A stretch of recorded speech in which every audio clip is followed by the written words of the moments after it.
Disclaimer, this is for educational purposes and what works for me. I am not claiming that this is the best method, and be cautious whenever you go to the wilderness. There's quite a few things you can do to minimize your time spent doing hard clues, especially if you're doing multiple within a session. First, we'll start with the plugins. The most important one is the clue juggling timers. Clues that you drop will disappear within an hour, and this timer keeps track of that time, so that way you won't lose your clue, so you can pile a bunch of clues in one spot without worrying about it disappearing. The second plugin is the Clue Details plugin. Text will appear on the clue itself and can be used to tell you the fastest teleport to get to a clue step. Not only that, but not opening and reading the clue can also save time as well. You can customize this text to your liking. Custom menu swaps is one of the last important plugins. In the hotkeys section, you can set the hotkeys on teleports, so that way you don't need to open up the interface, which should save a couple of seconds. For the gear and setup, I personally use melee because there's so many steps that involves you killing the Saradomin wizard, and on average, you can kill him in 2 to 4 attacks with this setup, which can save a lot of time. I need to make it clear, but I do not go to the wilderness in this setup at all. This setup is catered to those doing 3+ clues in a row. If you're doing less than 3 clues, then I'd recommend this setup. In this setup, you can go up to level 30 in the wilderness and teleport out while not risking a lot. Make sure you parch your cape and torso. Alternatively, you can replace torso with mixed high top. Now for the inventory, it's pretty much just teleports, but if anything, make sure you have teleports that are used for more than 2 clue steps. So I will be doing a 1-hour test run and will commentate on things like my thought process, some tips, and whatever else comes to mind. I try to put timestamps of important parts in the description, so that way you don't have to waste your life watching a 1-hour video. But obviously, feel free to watch whatever, since my goal is hoping that you may learn something new. That did not sound grammatically correct. But with this setup, depending on speed and efficiency, you can complete up to 17 to 22 clues an hour. So I start solving clues at 11 minutes, and I'm just going to cut to it right now. So the main thing to become efficient is just repetition. Obviously, if you've never done this before, or you're not used to the Clue Details plugin or whatever, there really isn't much to it. You just have to keep doing it, and it'll be muscle memory eventually. So starting off with this first clue step, on the clue itself it says pass 3. So I know it's passage of necklace, and it's the third option. So I teleport there. And what's nice about the Clue Details plugin is that I don't even need to open a clue, which saves a lot of time. And then the fact that the teleport tells me the best route to get there, again, saves time, which is really nice. So for this step, I have to search the crate, and I personally highlighted it. You don't have to, but I personally do. And I put it purple so I know it's a hard clue step. For the song steps, you do have to open up the clue because it won't appear on the Clue Details plugin. So that's one thing you have to open the clue for.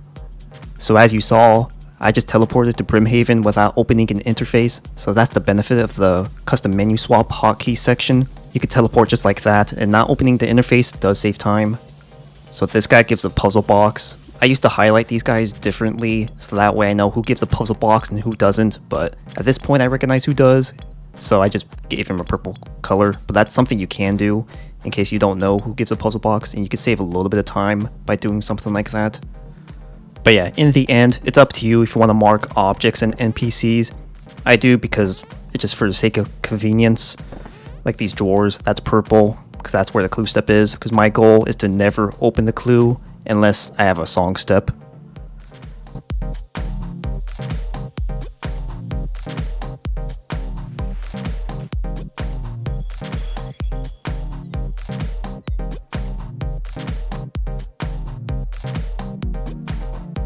Inventory tags are something you can utilize as well. So this one is black, which means I need to restore my stats, and I also need to kill the Saradomin wizard, and going to my POH is faster in this case. But since I have full spec, I didn't really bother. I just used the quest cape to teleport to a fairy ring.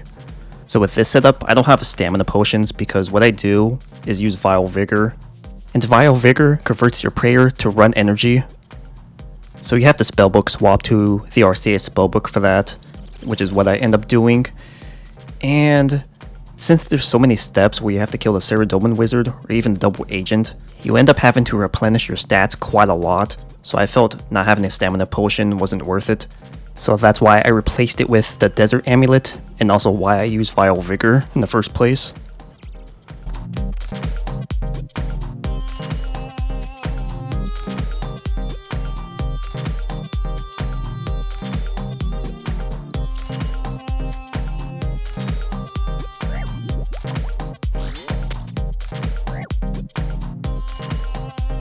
You can also use Thralls for extra DPS, which is what I tend to do. I know I have a lot of prayer points, so I need to save it a little bit. But yeah, with this setup, you should be able to kill the Saradomin Wizard within 2 to 4 attacks. Alright, great example. Doesn't help I ran out of prayer. So since I ran out of prayer and spec, you would think, oh, I should replenish my stats, but no.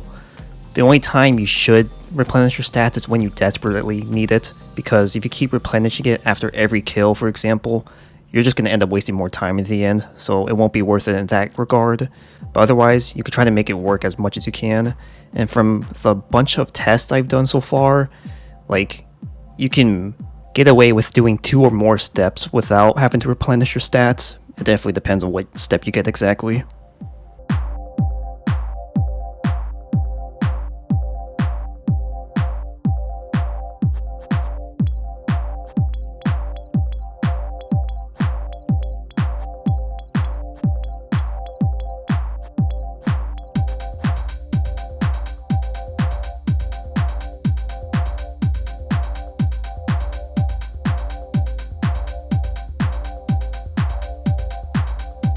For these puzzle boxes, it's just a puzzle solver plugin, which I think is enabled by default.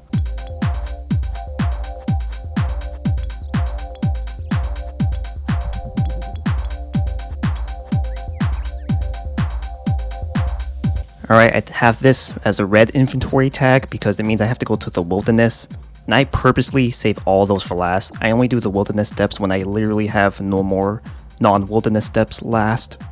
Alright, everything's starting to get low, so I'm gonna heal. But yeah, since in the wilderness I'm having so much risk, obviously I don't want to risk any of that.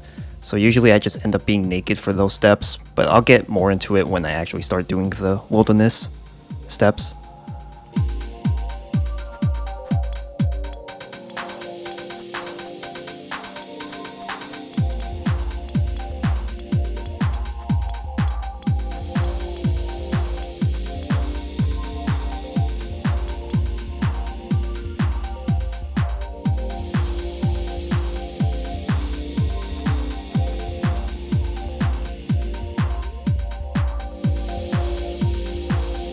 Oh yeah, in case anyone's wondering why I'm banking here, I think this is the fastest teleport for a bank, at least with the hotkeys setup, but I can't confirm. It's something I'm trying out, so I'm not going to confirm anything.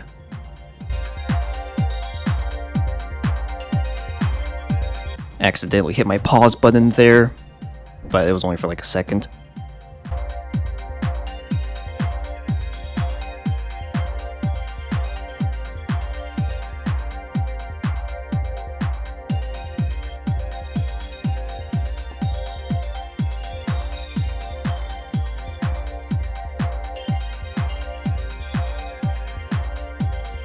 Whoops, I just clicked the wrong thing.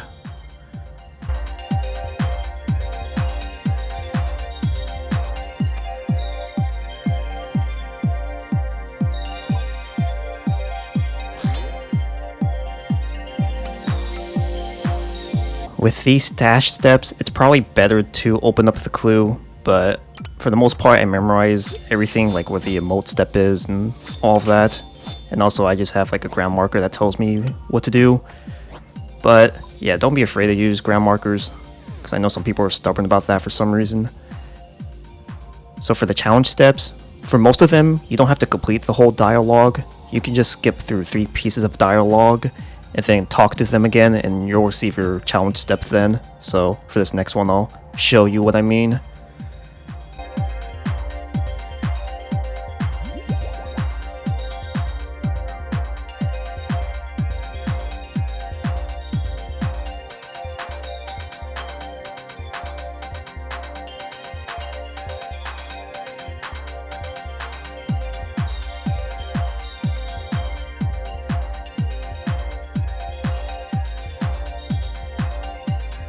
Alright, so watch this. 1, 2, 3, talk to the person.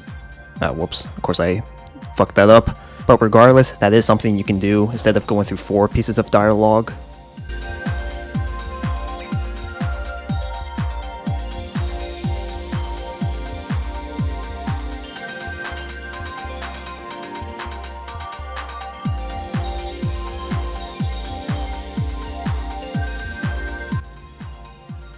Okay, ALOQ, that's a naked step. I say that for later as well. I do it right before I start my wilderness steps.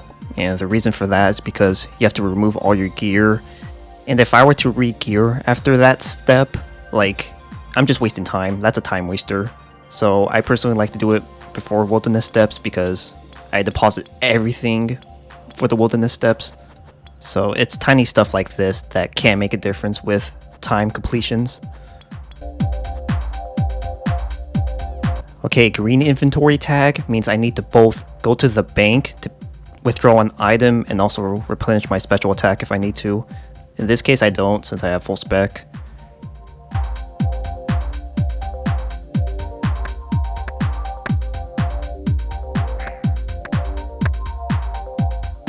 So even though I went to the bank to grab these items, and I have a billion of those in the bank, I'm gonna keep it for now because there are possibilities that a future clue step goes back to this area, and it does happen from time to time. Not that often, but pretty much I try to keep it as long as I can until I really don't need them. So that's the thing with steps where you go to the bank to get an item. Just keep it as long as you can. And then if you're near a bank too, same thing. Like, you might waste ticks by depositing it, so I don't bother doing it until I really have to. Wow, what a perfect example right there. See, if I would have dropped those 2 items, I would have had to withdraw it again from the bank, and that's just a waste of ticks. So I'm actually glad that example just showed up right then and there. So that's why I keep some items, which again, unless I really need to drop them, I'll just keep it in there as long as I can.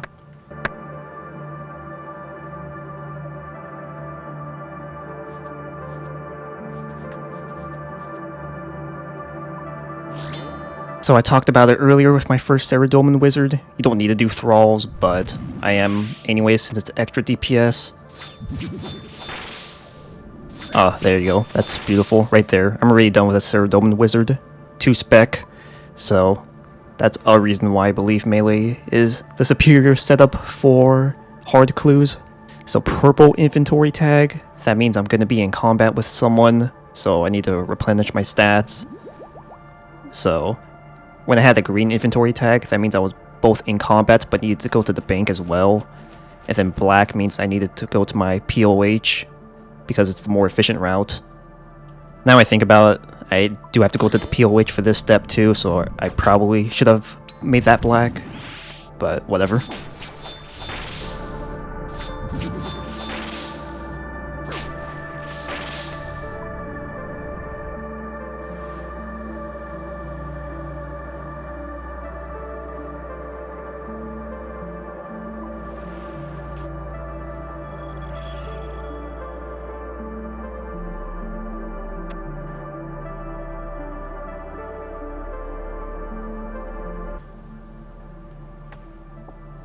Alright, yeah, see, once again, I need the axe and machete, and I never dropped it, so it ended up working out once again. This isn't the only step where this can happen. There's like other steps like the Motherlode Mine step. Everything else seems to be slipping my mind, unfortunately. But yeah, this can happen, that's the point.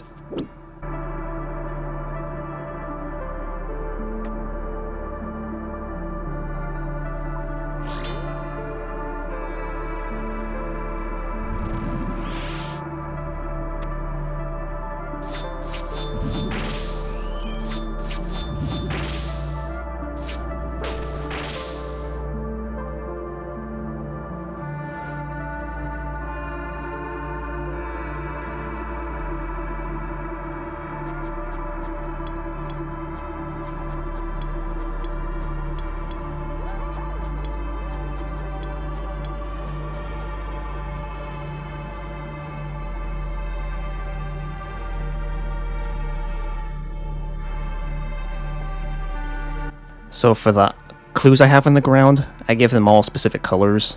So purple because, you know, the ribbon on the heart clue is purple, which is a normal clue step, and then red, which signifies the wilderness. I feel like stuff like that can help out, so that's why I do it. You don't have to, of course.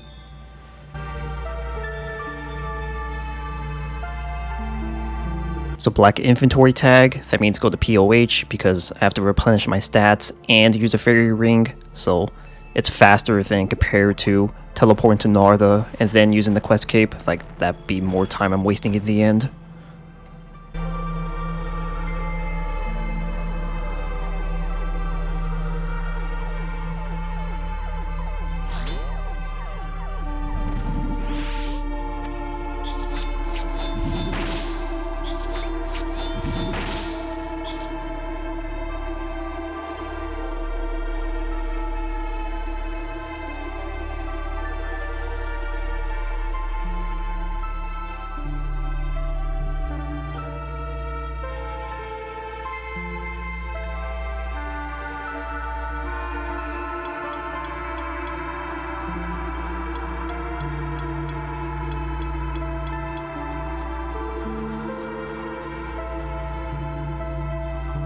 With the Morting clue step, you just dig immediately, and pretty much all the time you'll complete that step. Like, even though I have it marked right there, like, I completed it, see?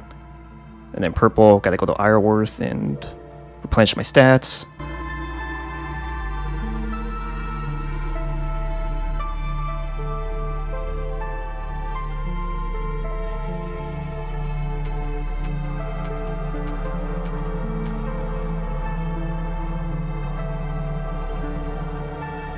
So for this step, if you're using a Thrall, I try to summon it right next to the trap, so that way I don't lose any ticks, because if I summon it too early, it's going to wander around. And also, the trap does that shit as well. So I dig. And there you go, Thrall's close enough. And yes, it has happened quite a bit to me where the Thrall just wanders off if I summon it too early.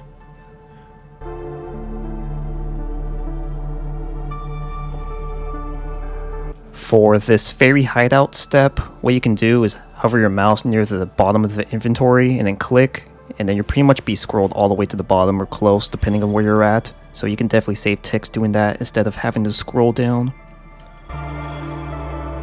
And then I make a stupid mistake like that.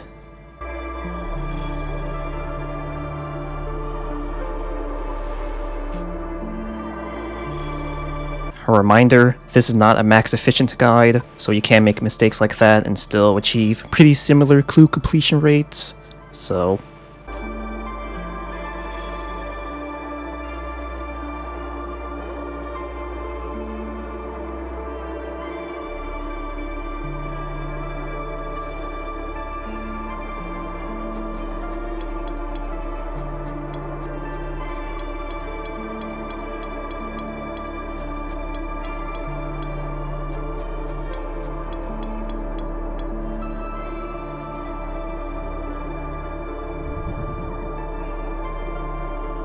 So this clue is a stash step, so now I can finally drop my axe and machete.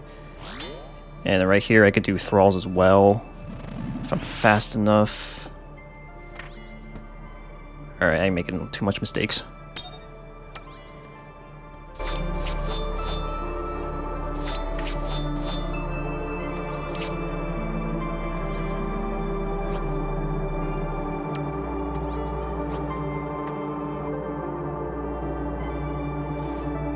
So at this point, you've pretty much seen everything besides the wilderness steps.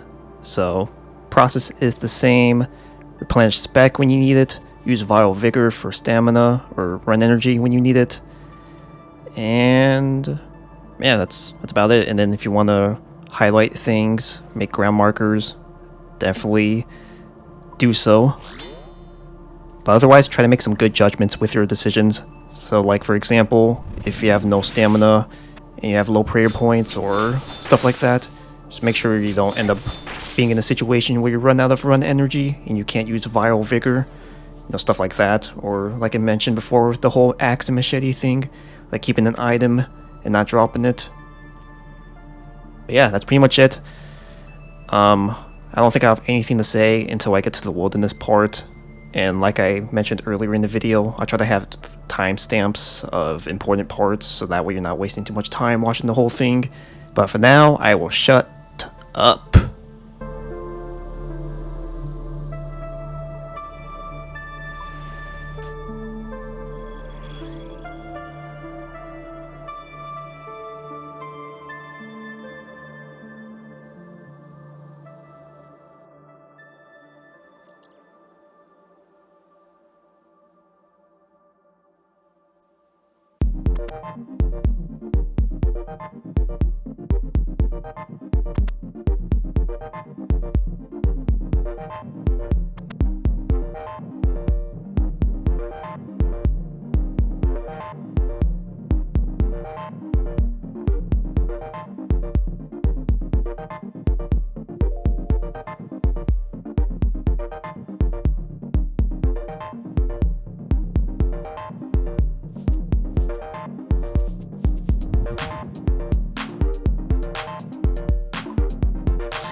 Alright, at this point, I almost have only wilderness steps, but I'm going to do the naked ones first, so deposit my gear.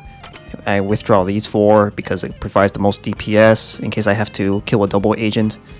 And there is a way to skip the double agent scenario. I think it's something like where if you get a Yuri step, you like do some other clue, and then after that clue you do the Yuri step, something like that, but I feel like that's too much for me to really want to deal with. Also, I haven't really memorized it, so I don't do the Yuri skip specifically. But anyways, yeah, that's it with the naked steps. Just bring those four just in case you need to kill the double agent. And also there's another hard clue step which involves going to the abyss.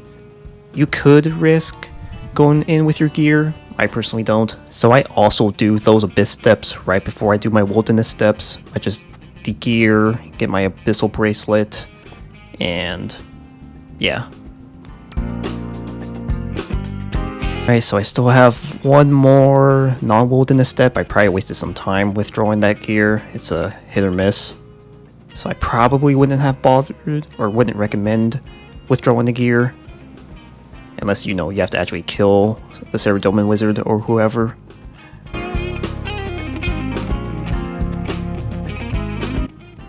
Yeah, see, it was totally a waste of time withdrawing those items, but whatever. So now for the Wilderness step, deposit everything, and then my first 7 items are easy withdrawals, and then I get whatever teleport I need. But you see how fast I withdraw those 7 items? So those are the ones I usually withdraw, because they're necessary for the Wilderness step that I end up doing. So since there's a lot of steps where you're in the deep wilderness, you want to make sure you have protect item on. And after we kill this guy, we drop the spade, and we use the enchanted symbol to kill ourselves, because it's way faster to do that than to run to the nearest teleport to get my next clue step or whatever. But that's why I save the wilderness steps for last, because there's a lot of that goes on. And then for the weapon I use a web weaver, and I withdraw like 1025. It's better DPS than the blowpipe, not by much, but regardless, still better DPS, so that's why I use it. And this step was under level 30 wilderness, so I can teleport out. And that's also another thing with clue steps that are under level 30 wilderness, you can just teleport out. But if it's above level 20, I'll go over it when I get a step.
So with this clue step, there's 2 that go to the black salamanders, and you get teleported here. And the Chaos Druids have a tendency to teleblock you, and you'd be surprised how often it happens.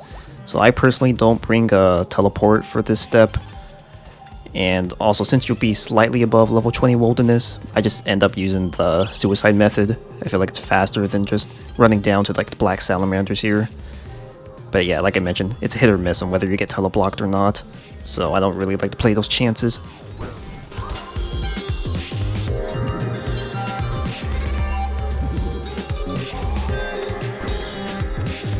So yeah, I finished the step. I'm just gonna die here. Again, I feel like it's faster than just running down to level 20 wilderness.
Alright, so right here, I have this marked as Glory, which means I need to withdraw my Amulet of Glory, because I'll be under level 30 Wilderness, but I'll be above level 20.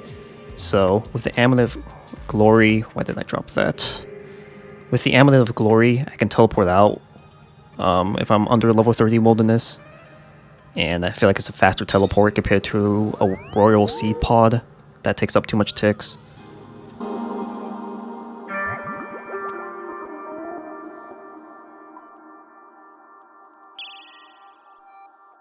You can equip the Amulet of Glory for extra DPS, but I don't do it personally because I've had instances where I've had it equipped, and then I do another Wilderness step, and since I'll have 5 items in that case, like I end up losing the enchanted symbol upon death.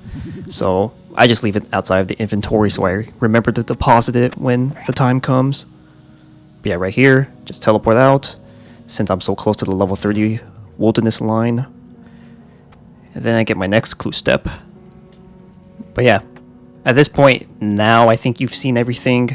So in the end, it just boils down to memorization to become efficient. And that's about it, really. So I'm pretty sure at this point you could probably click off the video. I'll have a timestamp if there's anything important to see. But otherwise, yeah. Hope you enjoyed the video. If you want to keep watching, please do. And see you next time.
Yeah, okay, I messed that up. I was supposed to put it like either on the web or before it, like where I was standing.